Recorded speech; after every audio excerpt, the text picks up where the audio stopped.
कृष्णा। तो हम श्रीमद् भगवत गीता के 10वें अध्याय का महत्व पढ़ने जा रहे हैं। तो आइए हम पढ़ते हैं। कान्हू जी हमें भी बताएंगे, अब भी सुनिए। तो बोलिए ओम नमो भगवते वासुदेवाय नमः। श्री भगवान शिव कहते हैं, सुंदरी अब तुम 10वें अध्याय का महत्व की परम पावन कथा सुनो, जो स्वर्ग रूपी दुर्ग में जाने के लिए सुंदर सोपान और प्रभाव की चरम सीमा है। काशीपुर में धीर बुद्धि नाम से विख्यात एक ब्राह्मण था, जो मुझसे प्रिय नंदी के समान भक्ति रखता था। वह पावन कीर्ति के अर्जन में तत्पर रहने वाला, शांत चित्त और हिंसा कठोरता एवं दुस्साहस से दूर रहने वाला था। जितेंद्रिय होने के कारण वह निर्वृत्ति मार्ग में ही स्थित रहता था। उसने वेद रूपी समुद्र का पार पा लिया था। वह संपूर्ण शास्त्रों के तात्पर्य का ज्ञाता था। उसका चित्त सदा मेरे ध्यान में संलग्न रहता था। वह मन को अंतरात्मा में लगाकर सदा आत्म तत्व का साक्षात्कार किया करता था। अतः जब वह चलने लगता, तब मैं प्रेमवश उसके पीछे दौड़ दौड़ कर उसका हाथ सहारा देता रहता था।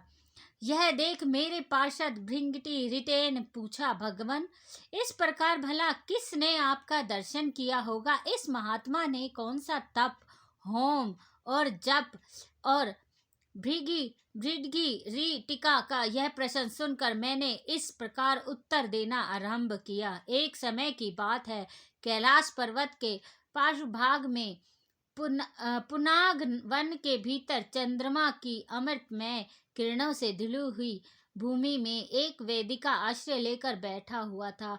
मेरे बैठने के क्षण भर बाद ही सहसा बड़े जोर की आंधी उठी। वहां के वृक्षों की शाखाएं नीचे ऊपर होकर आपस में टकराने लगी। कितनी ही टहनियां टूटकर बिखर गई। पर्वत की अविचल छाया भी हिलने लगी। इसके बाद वहां महान भयंकर शब्द हुआ, जिससे पर्वत की कंदराएं प्रतिध्वनित हो उठी। तदंतर आकाश से कोई विशाल पक्षी उतरा, जिसकी कांति काले मेघ के समान थी। वह कजल की राशि, अंधकार के समूह और पंख कटे हुए काले पर्वत सा जान पड़ता था। पैरों से पृथ्वी का सहारा लेकर उस पक्षी ने मुझे प्रणाम किया और एक सुंदर नवीन कमल मेरे चरणों में रखकर स्पष्ट वाणी में स्तुति करने की आरंभ की। पक्षी बोला, देव आपकी जय हो। आप चितानंद में सुधा के सागर तथा जगत के पालक हैं। सदा सद्भावना युक्त एवं अनासक्ति की लहरों से उल्लासित है। आपको वैभव का कहीं अंत नहीं है। आपकी जय हो। अद्वैत वासना से परिपूर्ण बुद्धि के द्वारा आप त्रिविध मलों से रहित है। आप जितेंद्रिय भक्तों के अधीन रहते हैं और ध्यान में आपका स्वरूप का साक्षात्कार होता है। आप अविद्यामय उपाधि से रहित, नित्य मुक्त, निराकार, निरामय, असीम अहंकार शून्य, आवरण रहित और निर्गुण है। आपके चरण कमल शरणागत भक्तों की रक्षा करने में प्रवीण है। अपने भयंकर ललाट रूपी महासर्प की विश्व ज्वाला से आपने कामदेवों को भस्म किया है। आपकी जय हो। आप प्रत्यक्ष आदि प्रमाणों से दूर होते हुए भी प्रमाण में स्वरूप है। आपको बार बार नमस्कार है। चैतन्य के स्वामी और त्रिभुवन रूपी धारी, आपको प्रणाम है। मैं श्रेष्ठ योगियों द्वारा चुंबित आपके उन चरण कमलों की वंदना करता हूँ, जो अपार भव पाप के समुद्र से पार उतारने में अद्भुत शक्तिशाली है। महादेव साक्षात बृहस्पति भी आपकी स्तुति करने की दृष्टा नहीं कर सकते। सहस्त्र मुखों वाले नागराज शेष में इतनी चातुरी नहीं है कि वे आपके गुणों का वर्णन कर सके। फिर मैं जैसे छोटे बुद्धि वाला पक्षी की तो बात ही क्या कहूँ। उस पक्षी के द्वारा किए गए हुए इस स्तोत्रों को सुनकर मैंने उससे पूछा, विहंगम तुम कौन हो और कहाँ से आए हो? तुम्हारी आकृति तो हंस जैसी है, मगर रंग कोए का मिला है। तुम जिस परियोजना को लेकर यहाँ आए हो उसे बताओ। पक्षी बोला, देवेश मुझे ब्रह्मा जी का हंस जानिए। मुझे ब्रह्मा जी कहाँ से जानिए दुर्जेटे, जिस कर्म से मेरे शरीर में इस समय कालिमा आ गई है उसे सुनिए प्रभु। यद्यपि आप सर्वज्ञ हैं, अतः आपसे कोई भी बात छिपी नहीं है, तथापि यदि आप पूछते हैं तो मैं बताता हूँ। सूरत नगर के पास एक सुंदर सरोवर है जिसमें कमल लहलाते रहते हैं। उसी में से बाल चंद्रमा के टुकड़े जैसे श्वेत मृणलोकों के ग्रास लेकर मैं बड़ी तीव्र गति से आकाश में उड़ रहा था। उड़ते उड़ते सहसा वहां से पृथ्वी पर गिर पड़ा। जब होश में आया और अपने गिरने का कोई कारण देख सका तो मन ही मन सोचने लगा, अहो यह मुझ पर क्या आ पड़ा, आज मेरा पतन कैसे हो गया। पक्के हुए कपूर के समान मेरे श्वेत शरीर में यह कालिमा कैसे आ गई। इस प्रकार विस्मित होकर मैं अभी विचार ही कर रहा था कि उस पोखर के कमलों में से मुझे ऐसी वाणी सुनाई दी, हंस उठो, मैं तुम्हें गिरने और काले होने का कारण बताती हूँ। तब मैं उठकर सरोवर के बीच में गया और वहां 5 कमलों से युक्त एक सुंदर कमलिनी को देखा। उसको प्रणाम करके मैंने प्रदक्षिणा की और अपने पतन का कारण पूछा।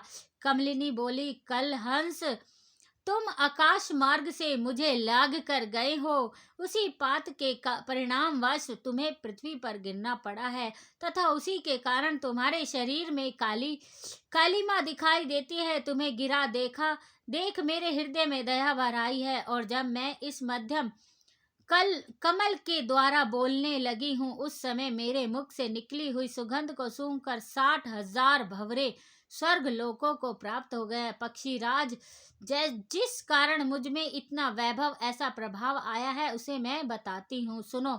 इस जन्म से पहले तीसरे जन्म में मैं इस पृथ्वी पर एक ब्राह्मण की कन्या रूप में उत्पन्न हुई थी। उस समय मेरा नाम सरोज वंदना था। मैं गुरुजनों की सेवा करती हुई सदा एकमात्र पवित्रता के पालन में तत्पर रहती थी। एक दिन की बात है, मैं एक मेनका को पढ़ा रही थी। इसी से पति सेवा में कुछ विलंब हो गया। इससे पति देव कुपित हो उठे। उन्होंने शाप दिया, पापिनी तू मैना हो जा। मरने के बाद यद्यपि मैं मैना हुई तथापि पतिव्रत्य के प्रसाद से मुनियों के ही घर में मुझे आश्रय मिला। किसी मुनि कन्या ने मेरा पालन पोषण किया। मैं जिनके घर में थी वह ब्राह्मण प्रतिदिन प्रातः काल विभूति योग नाम से प्रसिद्ध गीता के 10वें अध्याय का पाठ करते थे और मैं उस पापहारी अध्याय को सुना करती थी। विहंगम काल आने पर मैं मैना का शरीर छोड़कर 10वें अध्याय के महत्व से स्वर्गलोक में अप्सरा हुई। मेरा नाम पद्मावती हुआ और मैं पदा की प्यारी सखी हो गई। एक दिन मैं विमान से आकाश में विचर रही थी। उस समय सुंदर कमलों से सुशोभित इस रमणीय सरोवर पर मेरी दृष्टि पड़ी और इसमें उतरकर जो ही मैंने जल क्रीड़ा आरंभ की त्यों ही दुर्वासा मुनि आ धमके। उन्होंने वस्त्रहीन अवस्था में मुझे देख लिया। उनके भय से मैंने स्वयं को ही एक कमलिनी का रूप धारण कर लिया। मेरे दोनों पैर 2 कमल हुए, दोनों हाथ भी 2 कमल हो गए और शेष अंगों के साथ मेरा मुख भी एक कमल हुआ। इस प्रकार मैं 5 कमलों से युक्त हुई। मुनिवर दुर्वासा ने मुझे देखा। उनके नेत्र क्रोधाग्नि से जल रहे थे। वे बोले, पापनी तू इसी रूप में 100 वर्षों तक पड़ी रही है। साफ देकर वे क्षण भर में अंतर ध्यान हो गए। कमलिनी होने पर भी विभूति योगाध्याय के महत्व से मेरी वाणी लुप्त नहीं हुई। मुझे लांघने मात्र के अपराध से तुम पृथ्वी पर गिर पड़े। पक्षीराज, यहाँ खड़े हुए तुम्हारे सामने ही आज मेरे शाप की निवृत्ति हो रही है, क्योंकि आज 100 वर्ष पूरे हो गए। मेरे द्वारा गाए जाते हुए उस उत्तम अध्याय को तुम भी सुन लो। उसके स्वर्ण मात्र से, उसके सुनने से ही तुम भी आज ही मुक्त हो जाओगे। यों कहकर पदिनी ने स्पष्ट एवं सुंदर वाणी में 10वें अध्याय का पाठ किया और वह मुक्त हो गई। उससे सुनने के बाद उसी के दिए हुए उस उत्तम कमल को लाकर मैंने आपके चरणों में अर्पित कर दिया है। इतनी कथा सुनाकर उस पक्षी ने अपना शरीर त्याग दिया। यह अद्भुत सी घटना हुई। वही पक्षी अब 10वें अध्याय का प्रभाव से ब्राह्मण कुल में उत्पन्न हुआ। जन्म से ही अभ्यास होने के कारण शेषवावस्था में ही उसके मुख सदा गीता के 10वें अध्याय का उच्चारण करता है। 10वें अध्याय के अर्थ चिंतन का यह परिणाम हुआ कि यह सब भूतों में स्थित शंख चक्रधारी भगवान विष्णु का सदा ही दर्शन करता रहता है।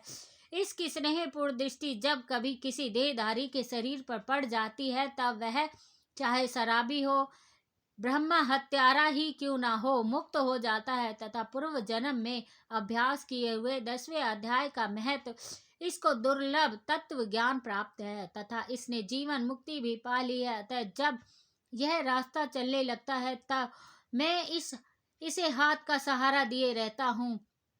यह सब 10वें अध्याय की महिमा है। पार्वती, इस प्रकार मैंने भृंगी ऋषि के सामने जो पाप नाशक कथा कही थी, वही यहाँ तुमसे भी कहता हूँ।